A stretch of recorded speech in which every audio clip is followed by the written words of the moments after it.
Hello friends, welcome to Telugu audio story. మీరు కనుక ఛానల్ని ఫస్ట్ టైం చూస్తున్నట్లయితే ఛానల్ సబ్స్క్రైబ్ చేయండి, లైక్ చేయండి. అలాగే ఈ స్టోరీపై మీ వాల్యుబుల్ ఒపీనియన్ని కమెంట్ రూపంలో తెలియచేయండి. ఇక కథలోకి వెళ్దామా? వీడియో చూస్తున్న అందరూ కింద కనిపిస్తున్న హైప్ ఆప్షన్ నొక్కి వీడియోని ఎంకరేజ్ చేయండి ప్లీజ్ అని రిక్వెస్ట్ చేస్తున్న బాబు గొంతులోని ఇంటెన్స్ ఫీలింగ్ కి ఇక విడిపించుకోవాలని అనిపించలేదు. ముందుకు తిరిగి అయ్యగారి నడుము చుట్టేసి అతని దృఢమైన ఛాతీలోకి తనని దాచుకుంటున్న హంసపాపని మొత్తంగా తనలోకి హత్తుకొని బెడ్ మీదకి తీసుకెళ్లాడు. 2 days కి బ్యాక్ యార్డ్ మొత్తం గ్రీన్ ల్యాండ్స్కేపింగ్ తో పచ్చగా మారిపోయి సహస్రకు సంతోషాలతో పాటు భయాన్ని కూడా పెంచేశాయి. ఆఫ్టర్నూన్ నుంచి ప్రీతి దగ్గరికి వెళ్తున్నాను అని కాఫీ కప్పిస్తూ చెప్పిన సహస్రను ఒక ఐబ్రో రైజ్ చేసి చూశాడు. లేత వంగ పువ్వు రంగు కుర్తాలో ఉంది తను. ఎర్లీ మార్నింగ్ హెడ్ బాత్ చేసి ఇంట్లో ఏర్పాటు చేసుకున్న మందిరంలో పూజ పూర్తి చేసుకున్న తన నుదుటిని కుంకుమ ముఖానికే కళగా ఉంది. తెల్లవార్లు నిద్ర లేకుండా చేసిన అలసట లేదు తన మొహంలో. భూదేవికున్నంత ఓపిక ఉంది. క్షణకాలం స్కాన్ చేసిన తన ఊహకి అందుకేగా నిన్ను భరిస్తుంది అని ఎన్నరు ఎత్తి పొడుస్తూ ఉంటే బ్యాడ్ లక్ అని పెదవి విరిచిన రాజ్ తన మెడలో వేసింది మొదలు ఒక్కరోజు కూడా సహస్ర గుండెల మీద నుంచి దూరం వెళ్ళని గొలుసు మీద కళ్ళు నిలిపి నాకెందుకు చెప్తున్నావు అంటూ కాఫీ తీసుకున్నాడు. కొత్తగా పచ్చగా ఆహ్లాదంగా పూల మొక్కలతో కలర్ఫుల్ గా కనిపిస్తున్న గార్డెన్ లో గ్రాస్ మీద కూర్చున్నాడు Raj. Morning routine sunrise కూడా ఈ రోజు ఆ ప్లేస్ లో కొత్తగా కనిపిస్తూ ఉంటే రాజ్ మొహంలో మెరుపు కూడా కొత్తగానే ఉంది. తన పక్కనే కూర్చుంటూ సండే కదా అంటూ ఓరగా చూస్తే రెస్పాన్స్ లేదు రాజ్ నుంచి. వద్దు అంటాడని ఎక్స్పెక్ట్ చేసింది. కంబైన్ ప్రాజెక్ట్ మీద కొన్ని డౌట్స్ ఉన్నాయి, యాక్సెస్ తన దగ్గర ఉంది, డిస్కస్ చేయాలి అని ఇన్ఫర్మేషన్ ఇచ్చి తన పేరెంట్స్ ఎలా తీసుకుంటారు అన్న అనుమానం దగ్గరే ఆగిపోయింది. కాఫీ తాగేవాడల్లా ఆగి సీరియస్ గా తిరిగి చూశాడు. ప్రీతిని ఇక్కడికి రమ్మంటే బాగోదు, అందుకే అని నసుకుతున్న హంసపాప ఇబ్బందికి నీ ప్రాబ్లం ఏంటే అన్నాడు సూటిగా తనని చూస్తూ. పెదవి బిగించి ఏమీ లేదన్నట్టు చిన్నగా తల కదిపింది. నీ గురించి అందరికీ ఒక క్లారిటీ ఉంది, అది కాకుండా ఎక్స్ట్రా ఏమైనా కాంప్లికేషన్స్ కావాలంటే చెప్పు, చేసేస్తాను అంటూ షార్ప్గా వచ్చింది రాజ్ గొంతు. మన ఇద్దరి గురించి ప్రీతికంతా తెలుసు కదా అంటూ కళ్ళు కిందకి దించితే ఆన్సర్ లేదు రాజ్ నుంచి. సైలెంట్ గా ఉండే టైప్ కాదే అని చూస్తే కొట్టేసేలా చూస్తున్నాడు బాబు. వాట్ యు వాంట్ అని వాడిగా వచ్చిన ప్రశ్నకి మౌనంగా ఉంది తను. నీ పీత బుర్రలో పిచ్చి పిచ్చి ఆలోచనలు చేసి నన్ను ఇరిటేట్ చేయకు.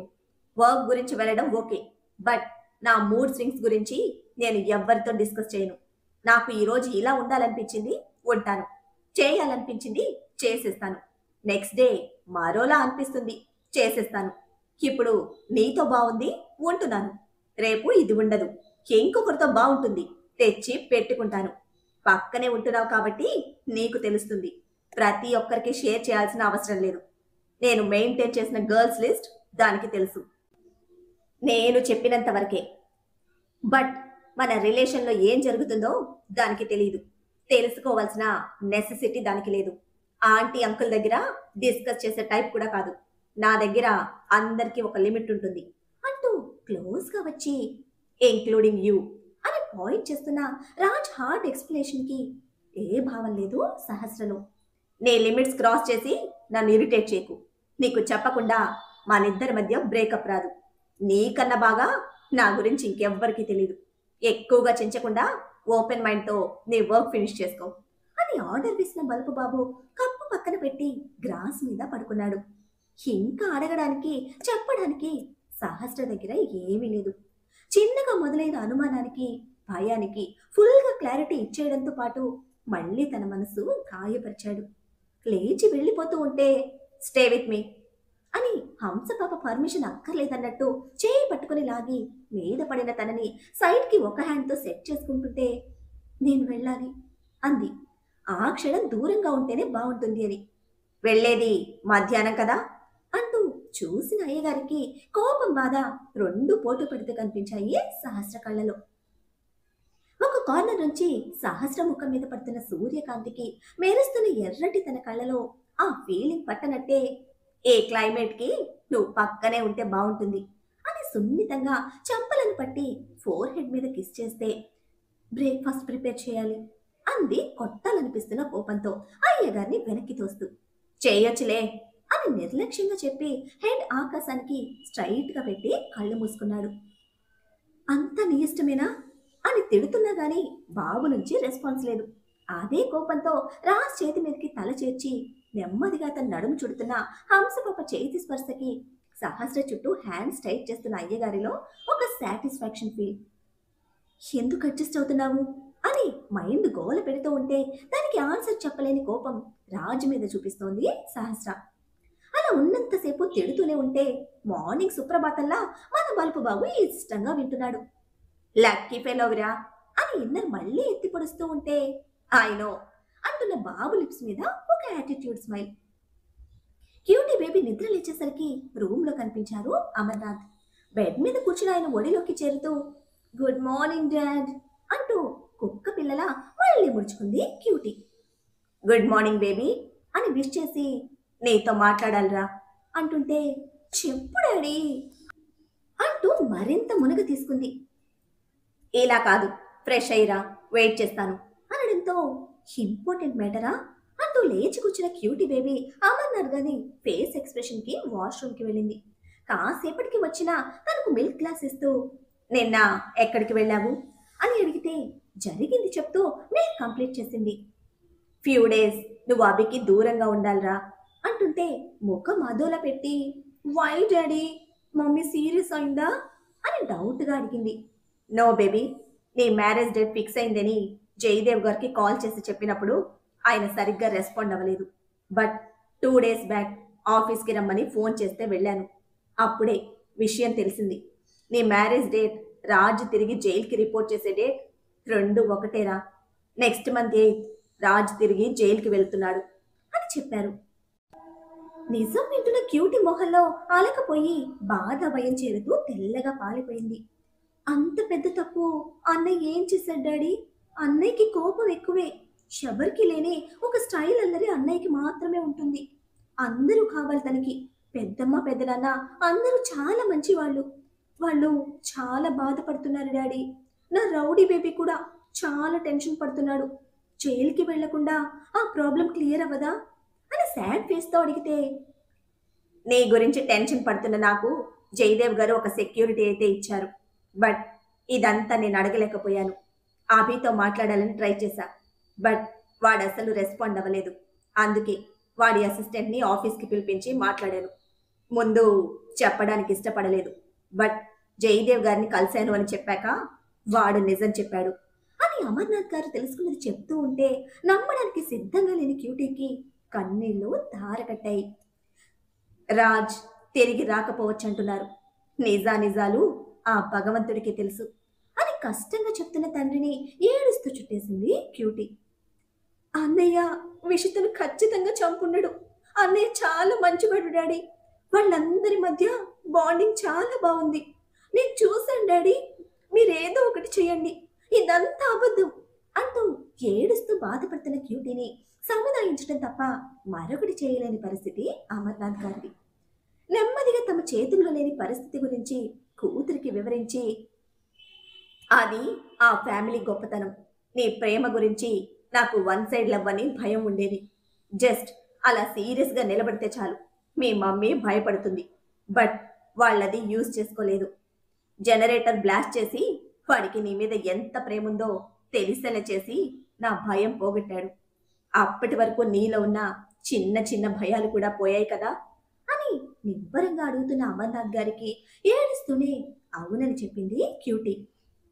రాజ్ ఇంటికి వచ్చి మాట్లాడిన రోజు కూడా ఉరి శిక్ష పడిందని, జైలుకి వెళ్ళాలని ఏదీ చెప్పలేదు. అభి గురించి చెప్పాడు, వాడి ప్రేమ గురించి చెప్పాడు. నా భయాలు అనుమానాలు క్లియర్ చేస్తానని మాత్రమే చెప్పి వెళ్ళాడు.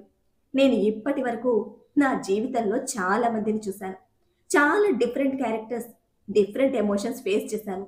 బట్ నా వయసులో సగం కూడా లేని రాజ్ వయసుకి వాడి క్యారెక్టర్ని అర్థం చేసుకోలేకపోతున్నా. వాడిలా ఎవ్వరిని చూడలేదు, వాడిని తప్ప. He is something different and unique. మనం చేయగలిగేది ఏమీ లేదు. అభి చూసుకుంటాడు. ఈ టైంలో అభి నుంచి ఏది ఎక్స్పెక్ట్ చేయలేము. అదంతా చాలా తప్పు. నువ్వు కొంచెం ఓపికగా ఉండరా అని లాలనగా చెప్తూ ఉంటే గట్టిగా ఆదిమి పెట్టి కళ్ళు తుడుచుకున్న క్యూటీ బేబీ, ప్రామిస్ డాడీ, నేను అస్సలు వాడిని డిస్టర్బ్ చేయను. అన్నయ్య గురించి ఏదో సీరియస్ ప్రాబ్లం అనుకున్నా. ఆ రోజు నన్ను కిడ్నాప్ చేసినప్పుడు కూడా నేను అలానే అనుకున్నా. వాడు అలా సీరియస్గా టెన్షన్గా ఉంటే నచ్చలేదు డాడీ. అందుకే ప్రతిసారి వెళ్ళి అల్లరి చేసి వాడిని విసిగిస్తున్నాను. నా రౌడీ బేబీ కోసం ముందే హెల్ప్ కూడా తీసుకున్నాను డాడీ. ఆఫ్టర్ మీ వాడు నవ్వుతున్నాడు, రిలాక్స్గా ఉన్నాడని చెప్పింది. మొన్న యాక్సిడెంట్ దగ్గర నుంచి ఎక్కువగా వాడితో ఉండాలనిపిస్తోంది. అయినా వెళ్ళను డాడీ, ప్రామిస్గా చెప్తున్నాను. మమ్మీ ఏం చేసినా సరే, మ్యారేజ్ ఏం జరిగినా సరే వాడిని మాత్రం డిస్టర్బ్ చేయను, అస్సలు డిస్టర్బ్ చేయను అని స్ట్రాంగ్గా చెప్తున్న క్యూటీ బేబీ కళ్ళు అంటనేది లేకుండా చంపలను తడిపేస్తూనే ఉన్నాయి. నా బేబీ చాలా మెచ్యూర్, అర్థం చేసుకుంటుంది అంటూనే కన్నీళ్లతో కూతుర్ని హత్తుకుని, మీ మమ్మీకి ఏది తెలియకూడదు, అవకాశం కోసం చూస్తుంది. ఇది వాళ్ళ కుటుంబ విషయం. విషిత మరణం గురించి బయట చాలా రూమర్స్ ఉన్నాయి. కుటుంబ విషయం 10 మందిలోకి రాకూడదని జయదేవ్ గారు చాలా కష్టపడ్డారు. నీ మీద ప్రేమతో, నా మీద నమ్మకంతో చెప్పారు అని సున్నితంగా హెచ్చరించారు కూడా. ఏదో ప్రాబ్లం అని ఊహించుకుంది కానీ ప్రాణాలను పట్టుకుపోయే ఇంత పెద్ద సమస్య అని తెలిసాక మానస గారి మీద మరింత ప్రేమ పెరిగింది క్యూటీ బేబీలో. నిజం చెప్పాలంటే అందరి మీద చెప్పలేనంత గౌరవం, ఇష్టం పెరిగిపోయాయి. ఇప్పుడు ఈ విషయం నందిత గారి తెలిస్తే వాళ్ళ మీద ఉన్న అక్కస్తో అందరిలో ఎండ కడుతుంది. ప్రత్యేకించి పగ ప్రతీకారాలు ఏమీ లేకపోయినా అభికి సపోర్ట్ గా ఉన్న రాజ్ ఇంకా ఆ ఫ్యామిలీ మీద గెలవలేని కోపం ఆవిడది. తల్లి గురించి ఆ మాత్రం తెలియదా? జాగ్రత్తగా ఉంటాను డాడీ, మమ్మీకి తెలియకూడదు అంది తను కూడా. సుజిత గారి ఇంట్లో జరిగిన సిచ్యువేషన్, ఆ తర్వాత మానస గారు మళ్ళీ వస్తావా అని బరువైన గొంతుతో ఆర్తిగా అడిగింది గుర్తు వస్తూ ఉంటే, ఎలా ఎంత ప్రేమగా ఉంటున్నారు పెద్దమ్మా అని తన్నుకొస్తున్న ఏడుపుతో తండ్రి భుజాలను తడిపేస్తోంది క్యూటీ బేబీ. లంచ్ ఫినిష్ అయ్యాక హంస పాపను ప్రీతి ఇంటి దగ్గర డ్రాప్ చేసి, నీ పీత బుర్రని ఇన్వెస్ట్ చేయకు అని హెచ్చరించి మరీ వెళ్ళాడు రాజ్. నీలో చేంజ్కి రీజన్ తెలుసుకోకుండా నేనెందుకు ఆగుతాను అని గట్టిగా ఫిక్స్ అయిన సహస్ర మూతి బిగించి అయ్యగారు కనిపిస్తున్నంత వరకు అక్కడే ఉండి తర్వాత లోపలికి కదిలింది. డోర్ స్టెప్ కాని నిల్చుని అప్పటి వరకు సహస్రని గమనిస్తున్న ప్రీతి చిన్న స్మైల్తో వెల్కమ్ చెప్తూ ఉంటే ఇబ్బందిగా హాయ్ చెప్పి, ఎంతసేపు అయింది వచ్చి అని అడిగితే, వాడు రింగ్ ఇవ్వగానే బయటకు వచ్చా అనడంతో సిగ్గుపడుతూ అబ్జర్వ్ చేయలేదు అంది తనని డైరెక్ట్గా ఫేస్ చేయలేని ఇబ్బందితో. చూశాను, నీ బ్రెయిన్ మొత్తం వాడి మీదే ఉంటే వెనక ముందు ఎలా అబ్జర్వ్ చేస్తావు అని లాక్ చేస్తున్న ప్రీతిని ప్లీజ్ అని రిక్వెస్ట్ చేసి, ఆంటీ అంకుల్ లేరా అంది లోపలికి తొంగి చూస్తూ. మామ్ అండ్ డాడ్ ఈవినింగ్ వస్తారు, బట్ మన కోసం మామ్ కుక్ చేసి వెళ్ళింది అని చెప్తూ ఉంటే సహస్ర ఫేస్లో మారుతున్న ఫీలింగ్కి, okay I got it, lunch finish అయింది అని పాయింట్ చేయడంతో థ్యాంక్ యూ అని చిన్నగా నవ్వింది సహస్ర. నీకోసమే వెయిట్ చేస్తున్నా, బట్ నాకు కంపెనీ అయితే ఇస్తావు కదా అని అంటే, ష్యూర్ అంటూ ఇద్దరూ లోపలికి వచ్చాక ప్రీతికి ముందు కూర్చొని లంచ్కి కంపెనీ ఇచ్చింది. నెక్స్ట్ వర్క్ స్టార్ట్ చేసే టైంకి దిగబడ్డాడు దీపక్. స్ట్రేంజ్ ఫీల్తో తనని స్టేర్ చేస్తూ ఉన్న సహస్రను పట్టించుకోకుండా ప్రీతికి నవ్వుతూ విచ్చేశాడు. 1 minute అని ఎక్స్క్యూజ్ తీసుకుని పైకి వెళ్ళిన ప్రీతి వెంట వెళ్ళాడు తను కూడా. దీపక్కి ఈ ఇంట్లో ఇంత ఫ్రీడమ్ ఉందా అనుకుంటూ చూస్తూ ఉంటే ప్రీతి వెనకే బెడ్రూమ్లోకి వెళ్ళిన దీపక్ 5 minutesకి ఒక బాక్స్ 2 ఫైల్స్తో బయటకు వచ్చాడు. బెడ్రూమ్లోకి వెళ్ళేంత రిలేషన్ చూసి సహస్రకు దీపక్ మీద స్పెషల్ ఇంట్రెస్ట్ కలిగింది. ఇద్దరు మాట్లాడుకుంటూ వస్తూ ఉంటే ఇక తల తిప్పేసి నోట్ చేసుకున్న పాయింట్స్ అన్నీ చెక్ చేసుకుంటోంది సహస్ర. నేను రాజ్కి ఫోన్ చేసి చెప్తాను, ఇవన్నీ అంకుల్కి హ్యాండ్ ఓవర్ చేయి, particularly this box is very important అని ప్రీతి స్ట్రెస్ చేసి చెప్తూ ఉంటే విత్ రెస్పెక్ట్తో మళ్ళీ నిమిషం పాటు ప్రీతిని పొగడ్తల శిఖరం మీద ఎక్కించి బాయ్ చెప్పి వెళ్ళిపోయాడు దీపక్. అప్పటి వరకు దీపక్ని అబ్జర్వ్ చేసిన హంస పాపలో ఒక హ్యాపీ ఫీల్. ప్రీతి గురించి చాలా టెన్షన్ పడుతున్నావు రాజ్, బట్ నీ టెన్షన్స్కి ఫుల్ స్టాప్ పెట్టడానికి దీపక్ రెడీగా ఉన్నాడు. ఫస్ట్ నేను కన్ఫర్మ్ చేసుకొని నీకు చెప్తాను అని ఫిక్స్ అయిన సహస్ర ప్రీతి రావడంతో ఇక వర్క్ మీద ఫోకస్ చేసింది. ఆ రోజు అభి స్పెషల్ పర్మిషన్ తో మ్యాజిస్ట్రేట్స్ ని కలిసి మాట్లాడి మళ్ళీ నిరాశతోనే జయదేవ్ గారిని కలిశాడు. అభి ముఖంలోని డల్నెస్ గమనిస్తూనే వచ్చిన జయదేవ్ గారు ఫస్ట్ తన చేతిలోని సిగరెట్స్ తీసి విసిరేసి ఏవి తగ్గించు అంటూ సీరియస్ అయ్యారు. ఫుల్ ఇరిటేషన్ లో ఉన్న అభి, మీరు చెప్తే వాడు వింటాడు అంకుల్, ఎందుకు వాడి గురించి ఆలోచించటం లేదు, మీకు మీ కొడుకు కన్నా విషితన ఎక్కువైందా అని అన్ని దారిలో మూసుకుపోయినా నిస్సహాయతతో నిలదీస్తూ ఉంటే, వద్దబి, అలా వచ్చే ఆయుష్ నా కొడుక్కి వద్దు, నేనే కాదు మానస కూడా ఇందుకు ఒప్పుకోదు, వాడి దగ్గర ఈ విధంగా అస్సలు ఆలోచన పెట్టద్దు, ప్రాణం పోతుంది కదా అని ఏ పాపం తెలియని ఆడపిల్ల మీద నిందలు వేయడం కరెక్ట్ కాదు, ఇది పరువు సమస్య కాదబి, నా ఇంటి కోడలి గుణం అభిమానం చాలా తప్పు, దేనికన్నా నా కొడుకును వదులుకోవడానికే ఇష్టపడతాం అని తేల్చి చెప్పిన జయదేవ్ గారి మీద విపరీతమైన కోపం అభిలో. ఆ కోపం తెలుస్తూ ఉంటే నెమ్మదిగా చేయి చేర్చి ప్రెస్ చేస్తూ, ఆస్తులు అంతస్తులు ఆఖరికి ప్రాణం కన్నా ఆడపిల్లకు విలువైనది తన క్యారెక్టర్, నా కోడలిది చిన్నతనం, తెలియనితనం, నిర్లక్ష్యమే గాని చెడిపోయింది కాదు, నా కోడలు బంగారం, తండ్రి గారాబంతో వాడికి కోపం తెప్పించింది, అవసరమైతే నా ఆహాన్ని చంపుకొని నా తల యోగేంద్ర కాళ్ళ ముందు పెడతాను, ఇది మాత్రం వద్దు అని తెగేసి చెప్పారు జయదేవ్. అవినాష్ మీద మోజుపడి వాడితో అక్రమ సంబంధం పెట్టుకుని రాజ్ని హంతకుడుగా మార్చిన విషయం మీద కుటుంబం మొత్తం నిలుపుకున్న గౌరవం వెనుక నిజం తెలిసిన అభికి లోపల మండిపోతోంది.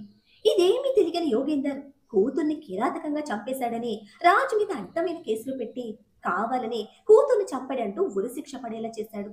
ఇంకా ఒక్క క్షణం అక్కడే ఉన్నా తాను ఎలా రియాక్ట్ అవుతాడో కూడా తెలియని ఆవేశంతో, మీ ఈ మూర్ఖత్వమే రాజ్ని మీకు దూరం చేస్తుంది, ఏదో ఒక రోజు దీనికి ఖచ్చితంగా ఏడుస్తారు అంటూ ఆవేశంగా జయదేవ్ గారి చేతిని తోసేసి వెళ్ళిపోయాడు అభి.